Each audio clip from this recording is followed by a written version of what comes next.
como se jogasse videogame. Ele explica que o equipamento é mais rápido e eficiente. Pode cortar 3 vezes mais árvores do que o método tradicional. É também mais seguro, já que o sobe e desce dos mergulhadores pode prejudicar a saúde. João Batista e Jacinto não temem a concorrência. Para quem convive com o perigo do corte submerso, toda ajuda é bem-vinda. De Tucuruí, no Pará, Sérgio Gabriel. O Brasil, em cada 4 padres brasileiros, um já teve relação sexual. Nossa série de reportagens especiais desta semana investiga a vida afetiva de padres, freiras e monges e mostra que muitas vezes eles abrem mão do compromisso de castidade.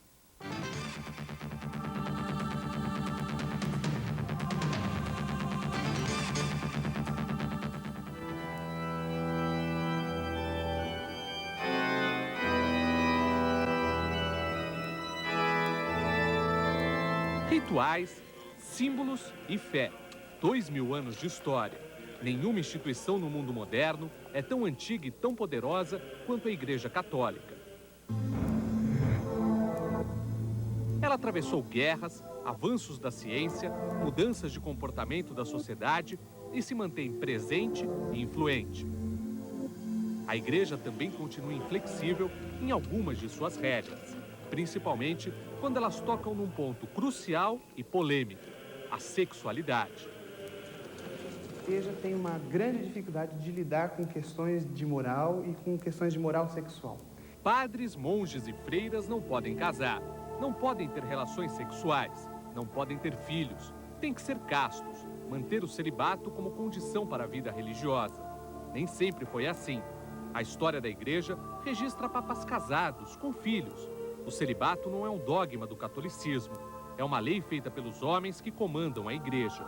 Ele surgiu em algumas comunidades católicas no século IV, depois de Cristo, e virou norma no final da Idade Média. O celibato ajudou a igreja a manter o seu poder. A instituição do celibato em termos disciplinares ajuda a preservar a unidade de comando, do Papa até o mais básico servidor dela. O historiador conta que padres casados tinham filhos que, na hora da herança, poderiam reclamar as terras da igreja ocupadas pela família do padre. Um problema na Idade Média, um tempo em que as leis eram confusas e a espada era muito mais forte que um tribunal. Se você tem um padre que não é casado, no momento da sua morte, evidentemente, não há possível contestação judicial das terras. Nos últimos séculos, várias vezes, o celibato foi questionado por muitos religiosos, principalmente padres atormentados com a exigência. Mas a regra permanece intocável.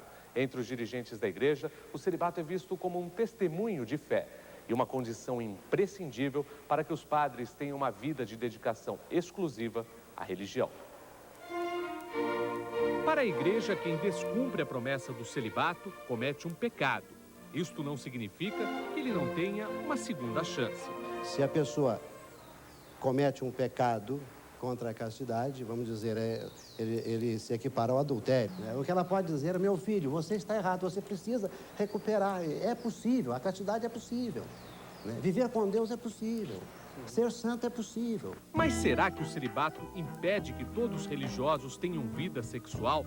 Para o padre e psicólogo José Luiz Martínez, a resposta é não. Estamos num meio ambiente no qual o sexo está em todo lado, em todo lugar, a toda hora. Tudo isso faz com que nós sintamos o apelo do desejo, sintamos também, como sente o leigo, a necessidade de um relacionamento afetivo mais próximo. E sentimos também a necessidade de amar e sermos amados concretamente.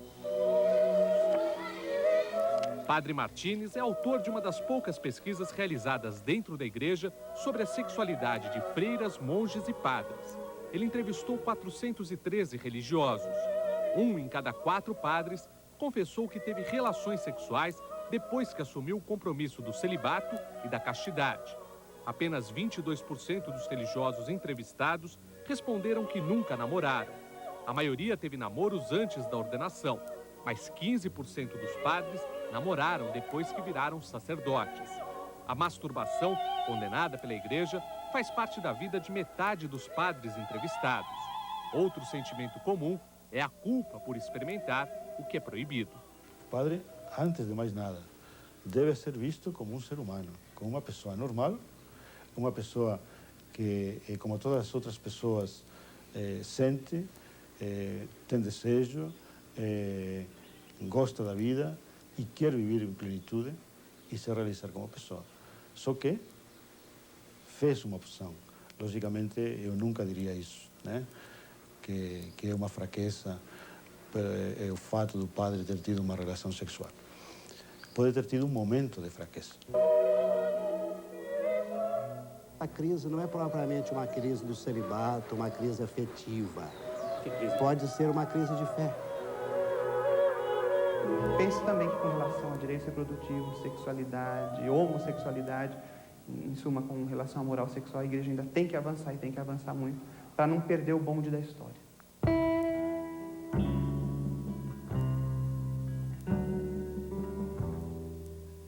Eles continuam sendo padres porque a ordenação não perde o valor sagrado, mas não podem exercer o ofício na igreja.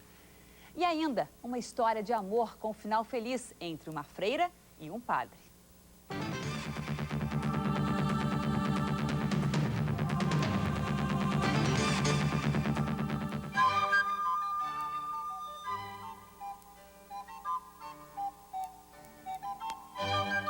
Mauro e Regina, Levi e Maria José, Xavier e Erneoli, Frites e Didi, personagens de histórias de amor. Um amor proibido, registrado nos álbuns de fotografia que resgatam um tempo em que o casamento deles era visto por muita gente como um pecado.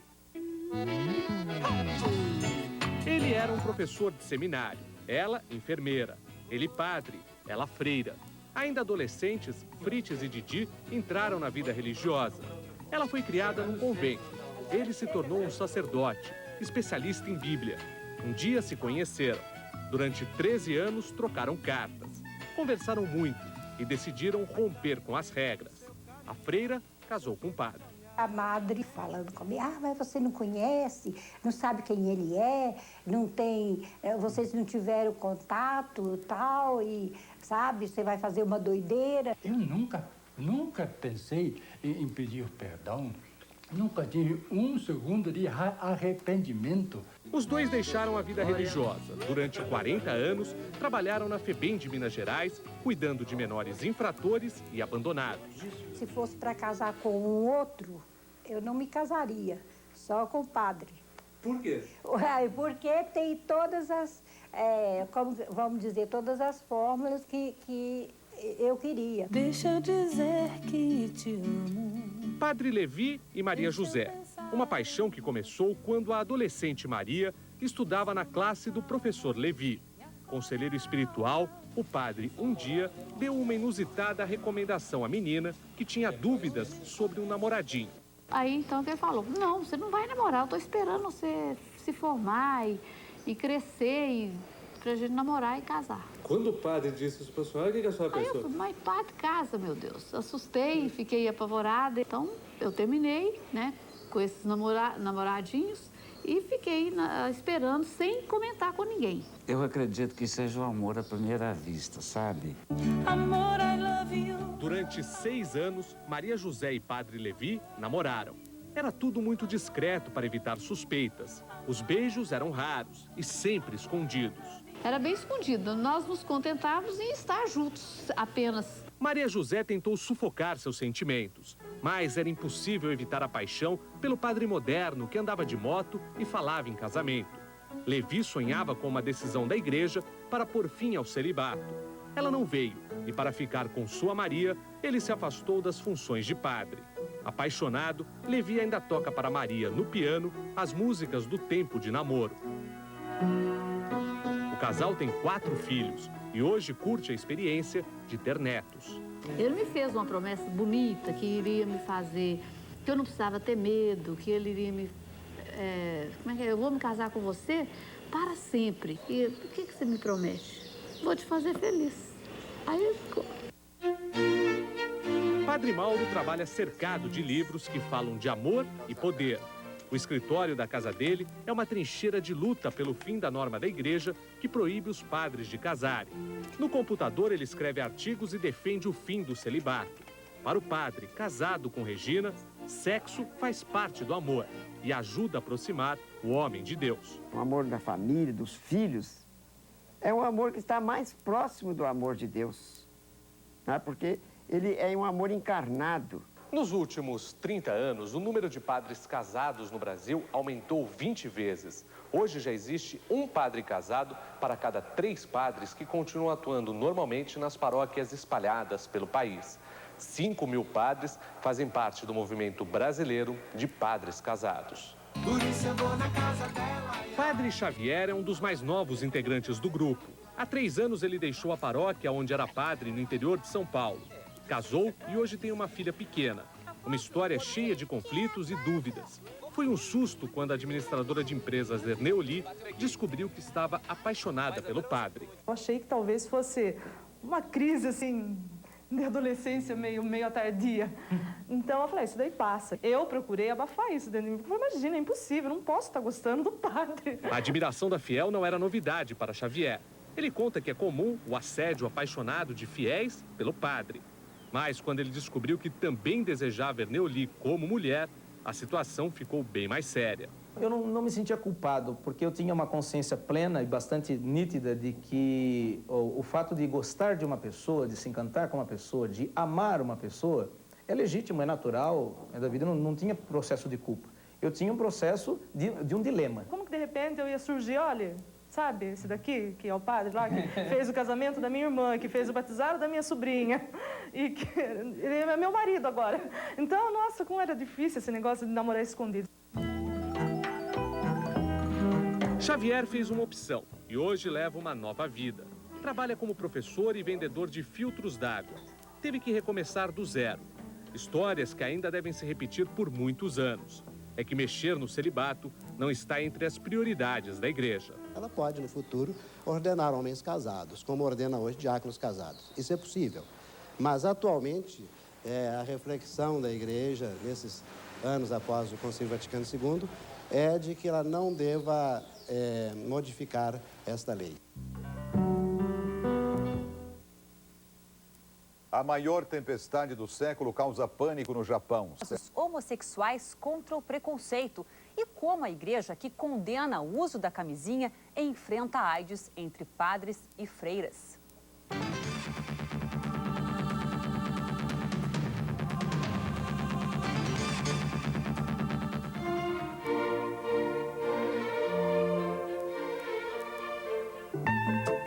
Paulo vive cercado de fantasias. Ele é carnavalesco de uma escola de samba em São Paulo. Um ambiente que transpira alegria e sensualidade. Nem sempre a vida de Paulo foi assim. Na adolescência, ele viveu a rotina de um seminário. Estudava para ser padre. O seminário era um refúgio tranquilo para quem tinha muitas dúvidas sobre a própria sexualidade. Em determinado momento eu achei assim, não sendo padre vai ser muito bom, porque ninguém vai me cobrar um casamento. Mas quando decidiu assumir que era homossexual, Paulo teve que sair do seminário. Situação parecida com a deste outro ex-seminarista, também homossexual. Ele sonhava ser padre desde criança. Eugênio culpa o preconceito da igreja pela interrupção de sua vida religiosa. Não foi uma escolha. Eu nasci assim, me descobri assim. E, infelizmente, por ser homossexual, foi que eu não consegui ser sacerdote. Fui expulso porque era homossexual. A doutrina católica condena o comportamento homossexual. Se é difícil aceitar padres que se casam com mulheres, admitir homens e mulheres religiosos que têm atração pelo mesmo sexo e assumem a homossexualidade é um problema ainda maior. Na sua conduta, homossexuais não têm aquela dignidade de conduta que um homem normal, uma mulher normal tem. O senhor acha que uma conduta de um homossexual não é uma conduta cristã? Não é nem humana e não cristã. É evidente que é uma conduta antinatural. As pesquisas feitas pela igreja mostram que o homossexualismo no clero cresce na mesma proporção que na sociedade. Eugênio Bipiano, que hoje milita em movimentos homossexuais, diz que a visão que a igreja tem dos homossexuais aumenta o preconceito da sociedade e ameaça responder atacando. Se a igreja, tanto católica como evangélica, começar a atacar os homossexuais, nós vamos começar a colocar cartazes com o nome de padres, de pastores, de bispos e de freiras que são os homossexuais. Outro dilema para a igreja é como lidar com uma doença intimamente ligada ao sexo. Oficialmente, o Vaticano condena o uso da camisinha para os fiéis, mas nos últimos tempos teve que se acostumar com casos de padres e freiras que têm o vírus da AIDS, muitas vezes adquirido em relações sexuais. Dependendo do grupo, dependendo da congregação, dependendo da diocese, com respeito a essa pessoa, há um tratamento de acolhida. E em outros casos também há essa questão de uma exclusão. Mais difícil é quando a AIDS aparece durante o seminário, fase em que o candidato está se preparando para ser padre e ainda não fez a promessa do celibato. É a história de José Maria, que não quer mostrar o rosto. Ele conta que, junto com outros colegas, passou por uma bateria de exames num seminário na zona leste de São Paulo. Descobriu que tinha o vírus da AIDS. 3 dias depois, foi chamado para uma conversa com o bispo. Ele falou que eu tinha uma semana para deixar o seminário, porque a igreja tinha um lado a preservar, né? A igreja tinha uma questão moral a defender. O Vaticano dá aos bispos a liberdade de exigir testes para os seminaristas e religiosos. Para o bispo de Jundiaí, Dom Amaury Castanho, o teste é importante e pode ser decisivo para a permanência no seminário. Se ele não me conseguir convencer de que foi por uma transfusão, ou então porque ele herdou de uma mãe que era portadora do vírus, eu o convido a deixar o seminário. Não há condições de ser padre. Para o bispo, não se trata de discriminação. Não é discriminação, é seleção. É seleção. Qualquer fábrica, qualquer instituição seleciona. Inconformado com esta postura de alguns setores da igreja, este ex-seminarista, que também não quer ser identificado, foi à luta. Em 96, Antônio também foi expulso de um seminário da Ordem dos Capuchinhos, no sertão pernambucano, depois que um exame apontou que ele tinha o vírus da AIDS. Eu alegava que tinha vocação, que gostaria de permanecer na ordem, cheguei a implorar, cheguei até a prometer que nunca ia ficar doente. Antônio entrou com uma ação na justiça contra a igreja. No tribunal, a igreja fez um acordo e hoje paga uma indenização para Antônio. O valor de R$300 por mês é pequeno, mas para o ex-seminarista significa um reconhecimento. Eles reconheceram que me discriminou, que usou com preconceito e que eles erraram, né? Que eles erraram e assumiram a sua culpa diante do juiz. Sobre o caso do ex-seminarista de São Paulo, o bispo responsável pelo seminário desejos da idade para se entregar a uma vida de castidade no seminário.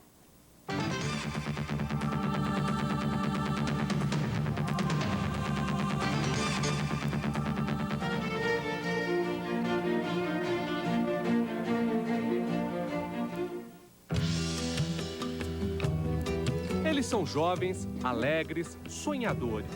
Vivem em comunidade perto da natureza, cercados de livros. Mas fizeram uma opção de vida estranha para muitos jovens como eles. Longe dos apelos e prazeres da juventude, decidiram viver num seminário no Rio Grande do Sul. Querem ser padres. Hoje minha vida é voltada ao sacerdócio. Muitos descobriram a vocação na infância, em pequenas cidades do interior. Eu ajudava na paróquia, né, que eu era natural em casa, ajudava como coroinha. E aos poucos foi crescendo a vontade, assim, a vocação, né? Rezar é a primeira atividade do dia no seminário. O sol mal acabou de nascer e eles já estão nos corredores em direção às salas de aula. Aprendem filosofia e teologia. Até a ordenação como padre, serão 8 anos de estudo. À tarde, eles se dividem. Um grupo vai ajudar no trabalho das paróquias mais próximas. Outro tem atividades no seminário, como cuidar da horta. Cada um tem um orientador espiritual para ajudar a responder às muitas dúvidas que surgem no meio do caminho. Muito seminarista se questiona e tem medo de assumir o sacerdócio, porque não sabe se vai enfrentar, ter condições de enfrentar a vida depois no dia a dia, ao mesmo tempo se sentir realizado como gente. No seminário, eles ainda não fizeram a promessa do celibato, mas sabem que, pelas regras da igreja, o sexo e o casamento não fazem parte da vida do padre. Uma regra que alguns gostariam que fosse modificada, mas que hoje aceitam com resignação. Não é fácil controlar desejos que fazem parte da vida de qualquer jovem. No começo foi bastante difícil, porque tu vem de um mundo diferente, tu vem de um colegial, no caso. Aí, daqui a pouco, tu tem que romper todos os relacionamentos, digamos, nesses termos de namoro. As meninas se amam também, isso é óbvio, né? É uma opção, né? Sempre que você entra num time, aquele time tem as regras. Tu vai jogar na meia direita. Se tu não consegue jogar na meia direita, então tu não precisa. Entra no outro time que tem lugar na meia esquerda, né? O reitor diz que não faz testes do vírus da AIDS para selecionar seus seminaristas, mas que todos são alertados que a vida de um sacerdote é cheia de sacrifícios. A pior coisa é a gente iludir alguém para assumir algo tão sério quanto o sacerdócio e depois se frustrar tremendamente, né? Hoje existem em todo o Brasil 16.500 padres, um número considerado pequeno. Neste ano de jubileu de 2.000 anos da Igreja Católica, a Diocese de São Paulo, a maior do Brasil, vai formar no máximo 6 novos padres. Aos 54 anos, Jesus está na última fase de preparativos para virar padre. É o primeiro da lista. Há 10 anos decidiu seguir a vida religiosa. Antes esteve perto de casar 2 vezes. E foi soldado da Polícia Militar e investigador da Polícia Civil. Não questiona as regras nem o celibato. Não tem dúvidas sobre sua vocação. Quero ser padre para trabalhar na Igreja de São Paulo e procurar ajudar as pessoas, evangelizar as pessoas e por outro lado, ser uma pessoa feliz. Bispo responsável pelas vocações, Dom Gil acha que o celibato pode inibir alguns candidatos a padre, mas estimula outros.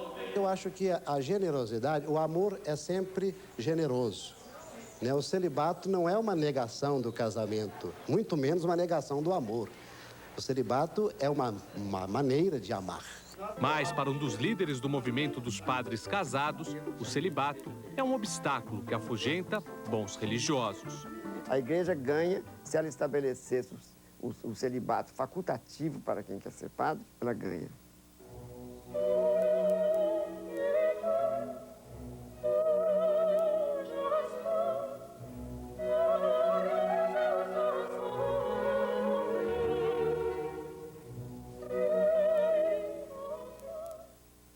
A seguir, a Olimpíada começa.